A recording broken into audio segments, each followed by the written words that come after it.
nekad nav galvenā tēma. Vai vispār tas ir vajadzīgs? Mēs nespēsim dzīvot.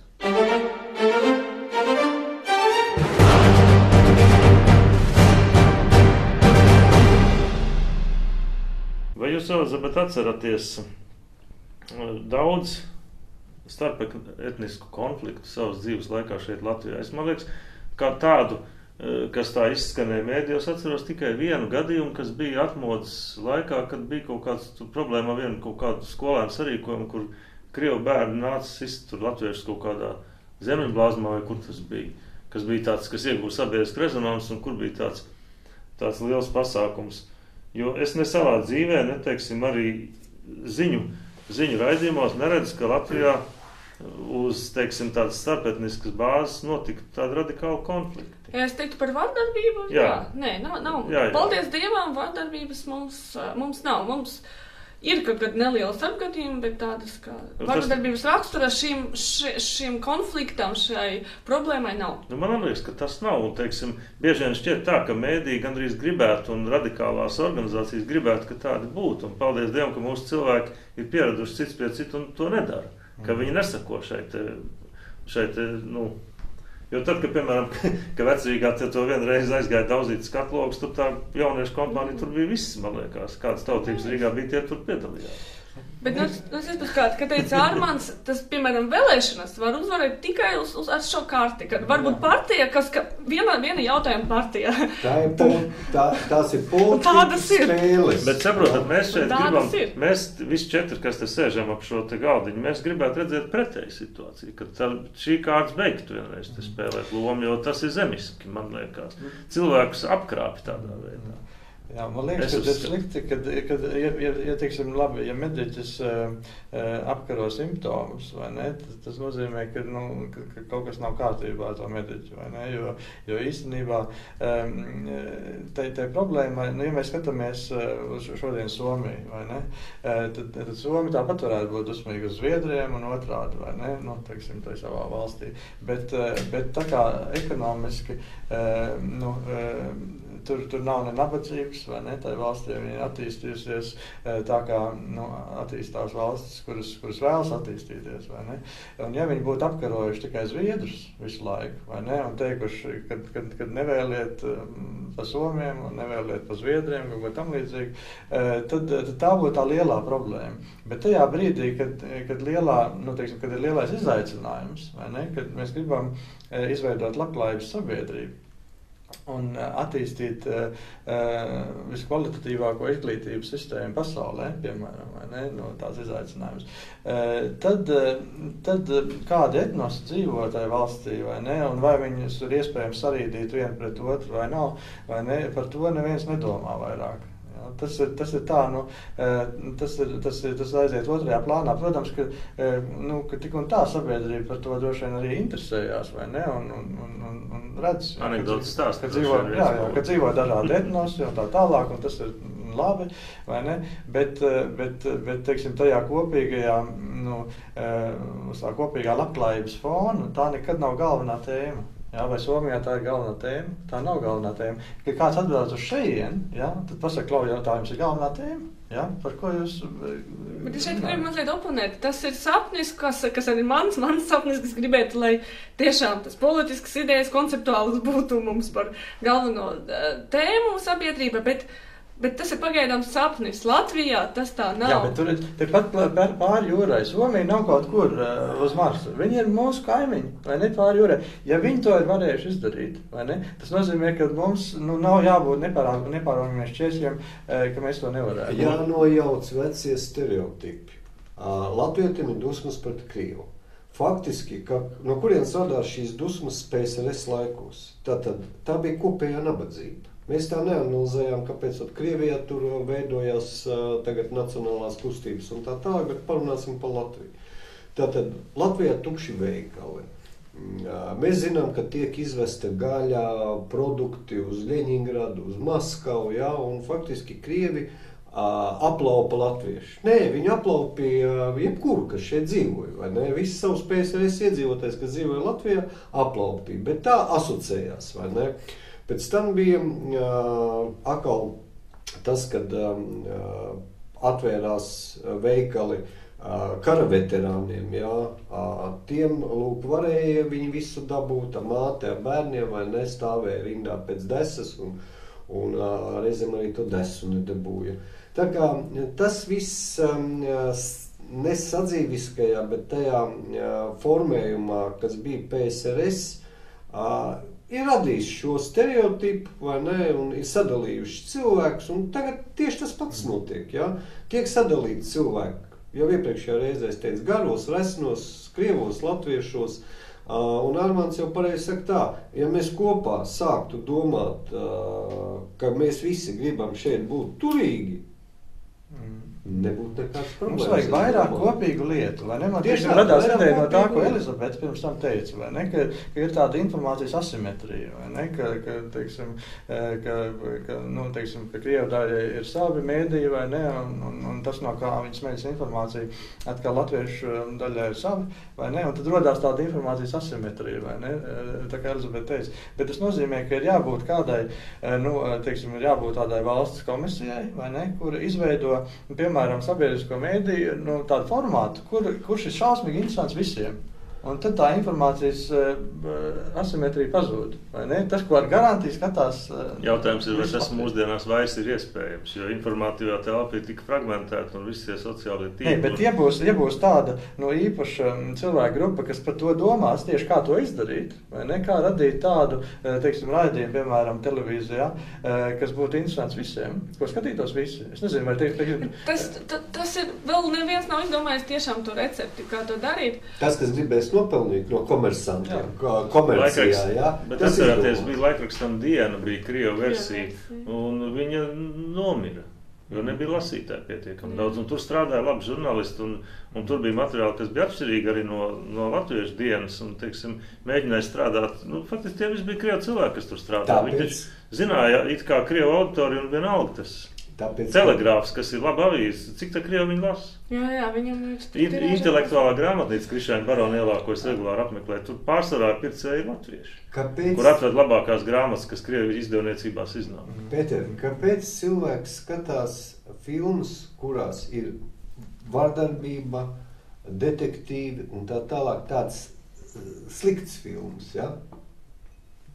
Un kāpēc neskatās vairāk klasiku un tā tālāk? Tad tā iekšējā cilvēkā neapmierinātība pašam ar sevi, jā, tas arī to producē. Meklē avīzē sensāciju, jā, tur varbūt to tur vajag notiesāt, cik gadus viņš dabūs, jā. Bet, pieņemsim, mums arī neviena normāls mēdījis jau neraksta, ne? Par kaut kādu kopīgu projektu celtniecību, kas no tā būs, kādu labumu visa sabiedrība iegūst, jā, mēs tā. Kā radīt kaut ko, kas varētu būt interesants visai sabiedrībai, vai ne? Piemēram, ir tas, ja ir tā, ka, piemēram, vairāk, Krievu sabiedrība interesējās par to, par tām un tās ziņas filtrē, tā kā Elizabete saka, vai ne, kad viņi izfiltrē to, tādas nebūšanas, kas te ir, tad mēs jau to pēdējā laikā pamazām sākam piekrist tam, ja, ka tomēr viss nav tik šausmīgi ideāli, vai ne, tajā mūsu sabiedrībā un tajā uzbūvē. Ja šeit jau notiek tuvināšana. Un tad jau notiek tuvināšana. Un tad, ja, būtu kaut vai televīzijā tāds formāts, kur būtu abas, šīs puses pārstāvētas, kur viena puse teiktu, cik mēs šausmīgi labi esam visu izveidojuši šeit. Un otra puse atkal teikt, bet paskatoties, varbūt jūs neesat pamanījuši, ka tomēr var arī vēl labāk to darīt. Ja? Un tad būtu abiem ko skatīties, vai ne? Tad būtu tās abas idejas pārstāvēt. Es te vēl gribētu kaut vienu citu aspektu pasvitrot, ka, protams, mēs visi gribam dzīvot labklājībā un labi, bet, manuprāt, šeit Latvijā, kad mēs, vismaz latviešu telpā, kad mēs runājam par latviešu valodu, mēs runājam par garīgām vērtībām. Un nekāda labklājība, nekāda ekonomika nevar to tā kā apgāst. Tas ir dažādi līmeņi. Ja mēs sakam, ka latviešu valoda ir garīga vērtība un kāds to vērtību tā kā neatbalsta, Tad, lai viņš stāsta, cik griba par naudām, par to, ka mēs te atvedīsim investorus naudu, un mēs sakam, nē, bet, pagāvi, ja tu esi pret garīgu vērtību, tad nekāda saruna nebūs. Un man liekas, ka tas konflikts, tā strīds ir tieši tur, kur mēs sakam teikt, ka latvieši saka, ka latviešu valoda viņai tad ir apdraudēta, viņu ir tad, jāatbalsta, viņa ir vienīgā, un Krievu valoda apdraud latviešu valodu. Pagad. Tikko bija vakardien vai aizvakar, laikas tā diena bija intervija ar Alvu Hermanu, režisoru, kurš skaidri un gaiši pateica to, ko mēs visi esam arī daudzreiz teikuši, ka šobrīd latviešu jaunieši jaunā paudze nemāk krieviski. Un līdz ar to viņi negatīvā, sliktā nozīmē atšķiras no krievu jauniešiem, kuri māk latviešu valodu lielākā vairumā. Līdz ar to darba tirgū, bet nevis idejās kaut kādās. Priekšrocība jau parādās, ka ir tiem krievu jauniešiem. To pateica mūsu režisors, lielais idejiskais cīnītājs Alvs Hermans, bet nevis kaut kāds, teiksim, tur politiķis. Ne, par to arī politiķi tagad cīnās, lai ar likumu aizliegt krievu valodas prasīšanu darbiniekiem. Ar likumu ir jāievieš krievu valodas mācīšanu. Jā. Jo citādi mēs neizmantojam reāli. Mēs esam kaimiņos 100. Kopš 1710. gada mēs esam bijuši valstiski saistīti ar Krieviju. Patīk tas Krievijai un Latvijai vai nepatīk, bet tas tā ir bijis. Kopš Ziemeļu kara laikiem vienmēr tas tā bijis. Un vienmēr valodas nav bijuši problēma. Pirms Pirmā pasaules kara normāls rīdznieks runāja visās 3 Rīgas valodās. Uz ielu zīmītes bija 3 valodās. Bet tagad tā valsts valodas un arī nacionālas identitātes, ka viņi tagad sauc politika, tur viena no postulātiem ir Krieva valoda apdraud latviešu valodu. Tas ir nav tā, ka tas ir bagātība, bet angļu valoda, viņa neapdraud, jo viņa nav tik liela, tur ir tā, ka viņu runātāju Latvijā nav tik daudz, un viņa vēl neapdraud. Latvija reāli apdraudēs, ja vēl neapdraud. Jo visi, tā ir oficiāla politika. Tie jaunie cilvēki, kas runā, kurš runā latviski un krieviski, kurš runā tikai latviski vai tikai krieviski, viņi visi runā arī angliski. Un šī angļu valoda, tā saucamā airport English, kas viņiem visiem ir, jo neviens jau nerunā Oksfordas angļu valodu vai Amerikas, teiksim, neviens nezina Merriam-Webster vārnīca no galvas tipa, vai ne. Viņi runā tādā Eiropas Savienības angļu valodā. Šī starptautiskā angļu valoda apdraud jebkuru nacionālo valodu. Viņi apdraud kā krievu valodu, tā latviešu valodu. Krievu jauniešiem valoda ir pieķēpāta pilna ar angļu vārdiem, un latviešu jauniešiem tas pats. Pat frančiem, kas savu valodu uzpasē visu laiku ar likumu palīdzību trakāk nekā latvieši. Pat viņiem jau ir problēmas ar to. Bet, jautājums, ko darīt, vēl viens apdraudējums, aizliegt, teiksim... Aizliegt. Valodās nekad aizliegumi nav palīdzējuši, nekad, nevienos laikos. Un valodas vienmēr ir bagātinājušās citu no citas, un tā tas ir vienmēr bijis. Beigās tajā pašā angļu valodā, piemēram, tā puse no vārdiem ir franču vārdi, kas nāc no normāļu iekarotājiem. Es domāju, teiksim par to... Krievu valodā beigās viss smalkākā izteikšanās nāk no franču valodas, jo tā sabiedrība, kas kaut ko spēja darīt, tā runāja franciski savā starpā. 18. un 19. gadsimtā. Un arī pieņemsim necenzētu vārdu, arī varbūt nāk no kaut kādiem citiem iekarotājiem. Labi, no tatāriem saka, vai ne? Bet es gribētu teikt tā, kā atrisināt šo problēmu. Visu pirms, kamēr cilvēks un cilvēks savstarpēji nespēs atrisināt attiecību jautājumus, ne pēc nacionālā principa. Te varam mēs sēdēt 4 latvieši un savā starpā salmāties. Ja? Un viens otru neieredzēt. Attiecību kultūra ir tikai un vienīgais ieaudzināma no piedzimšanas brīža, teiksim, līdz kā 4 gadu vecum. Tālāk var sakās izglītība. Un šī ģimeniskā forma Latvijā kā vērtība ir pazudusi, izzudusi. Un ar 21. gadsimtu viņi iet ar vien mazāk un mazāk un mazāk. Nav ģimenes. Ir datori, ir informācijas dažādi avoti, kas mūs audzina, bet nav klasiskā forma. Māte, tēvs, vecāmāte, vecais tēvs, varbūt vēl arī 4. paaudzē vecvectēvs vai vecvecmāte. Tātad to ar mātes pienu katrs var iezīst iekšā.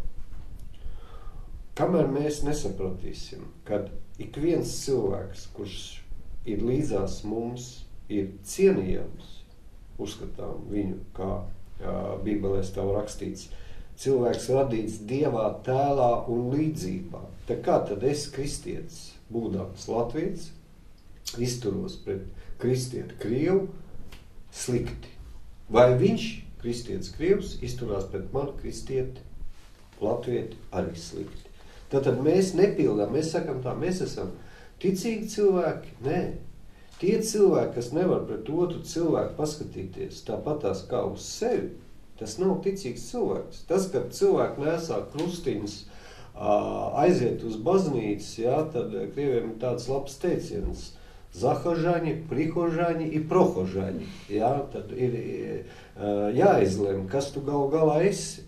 Un ticīgs cilvēks ar ticīgu cilvēku vienmēr atradīs kopēju valodu, sazināšanās veidu, un tiešām vai viņš runās krieviski vai latviski, viņiem šī problēma nepastāvēs, un tā kā arī Pēters teica Latvijas laikā, runājot ar vienu ebreju, kas bija mans biedrības biedrs, viņš teica tā, tiešām, pie veikala bija 3 uzraksti, katrs savā valodā. Protams, ja veikals piederēja ebrejiem, tad bija ebrejiski pirmais, ja?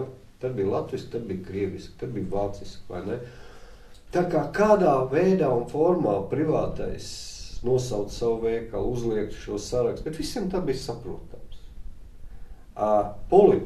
Politiķi, tiekšanās pēc varas, pazemot kādu, no tā pazemojuma sev kaut ko iekārēji iegūt, rada visas šīs problēmas.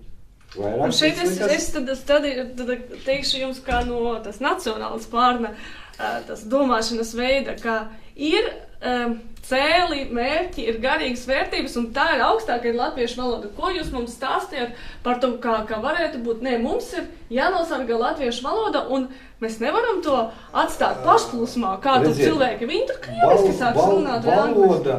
Valoda bez šaubām ir milzīga vērtība, un latviešu valoda faktiski var attīstīties, saglabāties šajā teritorijā. Un par šiem 20 gadiem es redzu to, ka patiešām krievu cilvēki latviešu valodu zina. Kas labāk, kas sliktāk, bet viņi zina. Un attīsta, starp citu. Un attīsta, jā. Ja būs spiediens, ja nacionāli vairāk un vairāk tur sāks tā, tu tur nepareizi to esi pateicis, tu tur kropļo latviešu valodu un tā tālāk, protams, tas ir muļķīgi. Tāpatās arī šī krievu valoda. Es godīgi pateikšu, savtībos nolūkos es bieži runāju krievu valodā. Bet tāpēc jau es neaizmirsīšu latviešu valodu, tāpēc arī mani bērni neaizmirsīs un mazbērni neaizmirsīs savu valodu, jo valodu var attīstīt un kopt, ja viņi ir dzīva. Viņai ir jābūt dzīvai. Un tad, kad es runāju krieviski, es esmu pat konstatējis, kad es sāku pat arī domāt krieviski, pārēju uz to domāšanu, un man ir viegli komunicēt ar cilvēkiem. Nevar valodu iemācīties kā papagails. Un tāpēc es nepārmetu gados veciem cilvēkiem, jo PSRS laikos tomēr nebija tā latviešu valodu ar likumu nostiprināt, ka viņi ir stingri jāmācās un tā tālāk. Un šobrīd es arī negribu viņiem uzspiest mācīties šo valodu.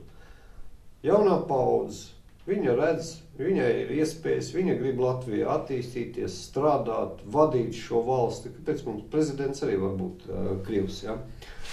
Tāpēc nākotnē gan pastāvēs latviešu valoda, gan Latvijas valsts pastāvēs, un šeit dzīvos cilvēki, kuri šo valsti mīl. Bet ir vēl viena lieta, un tā ir, diemžēl, tā gan nav atrisinām. Un tā ir tā, ka mēs zinām, teiksim, vācu valodas runātāji pasaulē ir relatīvi pamaz, bet vienalga daudz. Angļu valodas runātāji ir milzums, kam dzimtā valoda ir angļu valoda. Latviešu valodā runātāji, kam dzimtā valoda ir latviešu valoda, ir maz saujiņi. Un tur viena problēma tur pastāv. Ja mēs paskatāmies, kas notiek angļu mūsdienu literatūrā, tad labākie rakstnieki, Bukera balvas ieguvēji un citu balvu ieguvēji bestsellers, kas ražo, bet arī labas augstas kvalitātes literatūru, un literatūra vienmēr attīsta valodu. Tad tie ir karību cilvēki, tie ir Āfrikas valstu bieži vien cilvēki, tie ir iebraucēji no jebkuras pasaules malas, vai tas ir Japāns, teiksim, vai tā ir kāda Vidus Āfrikas vai kaut kur, nezinu, no kurienes iebraukus rakstnieci. Tie cilvēki ar pilnīgi citu domāšanas modeli, ar pilnīgi citu, teiksim, pieredzi paudzēs. Un viņi veido mūsdienu angļu literatūru. Mūsdienu latviešu literatūru ar, protams, savā veidā veido tie paši jaunie rakstnieki, kas ir Orbītas grupā, piemēram. Viņi arī raksta vienlīdz latvisku un krievisku, vai, teiksim, tur tie daži viņi draugi, kas ir latvieši, kas savukārt raksta šo to krievisku arī. Bet tā ir saujiņa, kurai nav nekādas ietekmes. Jo mūsu valodiskā vide ir maziņa. Un ar to mums ir jārēķinās. Līdz ar to ir dažas problēmas, kuras mums ir un būs, kuras nekad nebūs, teiksim, lielajās valodās. Un šeit man ir arī turpinājums tai domai, kas mazliet bija izskanējusi, ka Latvijas Krievija ir arī latviešu valodas nesēji un viņi arī attīstītāji. Un tas, ko jūs teicat, kā lielais Anglija, Amerika, viņiem ir iebraucēji, kas runā angliski. Latvijā mums ir krievi, kas runā latviski. Un tas mums ir būtība, tas ir milzīgs resurs. Bet to resursu var izmantot tad, kad valodas politika ir draudzīga. Kad mēs tā kā motivējam ar pozitīvām lietām izmantot valodu, nevis draudot ar sankcijām. Jo... Es nesaprotu, kāpēc, teiksim, radās tas sārsinājums. Es varu saprast politiski kaut kādu atkal iemeslu bija, jo būtībā jau notiek, tas process jau visu laiku notiek. Pa šitiem gadiem patiešām ir paudze izveidojusies jaunu cilvēku un pat jau vidējos gados gandrīz, kas ir bez kādas piespiešanas iemācījušies to latviešu valodu. Vienkārši tāpēc, ka viņi iemācījās skolās. Taču ir. Un tagad radās tas atkal parakstu vākšanas no vienas un otras puses, kas, manuprāt, bija vienkārši noziegums. Tā ir atkal politiska noziegums no abām pusēm. Es to gribu teikt, vai ne? Tur ir viena lieta, ka jebkurš normāls cilvēks, viņš grib zināt valodu, un tīpaši valsts valodu. Tas ir ārpus vispār jebkurai diskusijai. Ja, kur viņi pielieto. Jā, tas gan. Jā, Armands pilnīgi pareizi nodefinēja visu to mehānismu, kādam ir jābūt, lai valoda būtu motivācija. Jā, lai cilvēki gribētu. Tu gribi šeit dzīvot un strādāt, viss. Nevis kā pašmērķis. Kā pašmērķis varbūt lingvistiem, kā viena tur jāmācās sanskritu, teiksim, seno grieķu valodu, tā. Bet šeit ir arī tīri lingvistiskais moments, valodas politikas moments, jo Latvijas oficiāla valodas politika ir tendēta uz to, lai būtībā izspiestu krievu valodu. Tas ir tas ir kā konkurence definēts arī valsts politikas dokumentos. Un, piemēram, par skolas izglītību krievu valoda, neviens jau nav pateicis, kas ir galamērķis. Tas bija arī Satversmes, kad bija tiesa, tas bija arī tagad diskusijas, kur parādījušies, jo tad, kad bija tā dzintara iniciatīva, visas skolas tikai latviski. Tad izglītības ministrija jautāja, kāda ir jūsu nostāja? Ministrija atbild, tehniski tas tagad nav iespējams. Bet pirmais jautājums, vai vispār tas ir vajadzīgs? Kāpēc mēs runājam iespējams vai nav iespējams, ja tas nav vajadzīgs? Bet ministrija nesaka to, ka nē. Mums tā bilingvāla izglītība ir laba lieta, tā arī paliks. Mēs nepārveidosim visas skolas par latviešu skolām. Un, manuprāt, tā tik tiešām ir laba lieta. Un arī es teiktu, ka latviešu skolas vajadzētu to ieviest. Negribiet uz krievu, varat uz angļu vai franču. Tā tiešām ir laba lieta, bet un krievu sabiedrība tas tā tiek uztverts, ka politikas mērķis ir, lai visas skolas tomēr būtu latviešu skolas, bet tur ir strīds tikai par metodēm. Vai mēs piespiedīsim visas tagad, vai izspiedīsim lēni. Un šeit ir tas arī parādās tāds eksistenciālais jautājums, ka cilvēki grib sevi aizsargāt, un kaut kā pretoties. Loģiski, ja tu dari spiedienu, tad tev ir pretspiediens. Jebkurā gadījumā, vērojot sev apkārt, es zinu, ka mana mazdēla klasē mācās krievu tautības, krievu bērni. Un perfekti pārvalda latviešu valodu, un brīvprātīgi viņi atved viņus uz latviešu skolu tā tālāk. Bet pats sākums, ja mēs skatāmies 90. gadi, un kā mēs 20 gadu laikā attīstījāmies un virzījāmies, ticiet man, bērns visvieglāk valodu iemācās tad, kad viņš ir bērndārza vecumā. Un varbūt, ka šajā vecumā no 4 līdz 6 gadi ir jācenšas vismaz 3-4 valodas viņā iedabūt iekšā. Un tas nav nekas neiespējams. Jo Latvijas laikā man viena sieviete stāstīja, viņa jau ejot 1. klasē, pat zināja latīņu valodu. Ja? Tātad bērns visātrāk apgūst. Tad ir jaunā paudze, nostiprinājās tā valoda, un mēs nevaram prasīt no cilvēkiem, kurie ir 60, 70, 80 gadi, lai viņi pārvaldītu valsts valodu. Ja? Bet arī tāds spiedieni ir bijuši, mēs dzirdam, ja, kā. Un tas nevar būt arī par iegānus tam, kad viņiem nedod pilsonību. Es tad teikšu arī interesantu lietu par latviešu valodu, jo Latvijas valstī tas tā kā ir prioritāte, ja tas vienmēr ir rakstīts, deklarēts, bet, kā teica Armands arī, kur to pielietot, un viena no sfērām ir izglītība. Ja mēs gribam, lai latviešu valoda attīstītos, lai tā būtu pārstāvēta visas augstākas sociālingvistiskas sfēras, kā Gudri saka, tad vajag ieguldīt izglītība. Mums vajag investēt izglītība nevis tur 2-3% kā vidēji ir, bet 5%, tāpēc, ka mums ir jāatbalsta latviešu valoda. Bet Latvijā mēs ieguldām 0,5% un 20 gadus visu laiku, kad mēs sludinām, mēs cīnāmies ar krievu valodu, kur apdraud latviešu valodu, bet mēs nedaram to, kas ir eksistenciāli svarīgs latviešu valodas attīstībai - izglītība.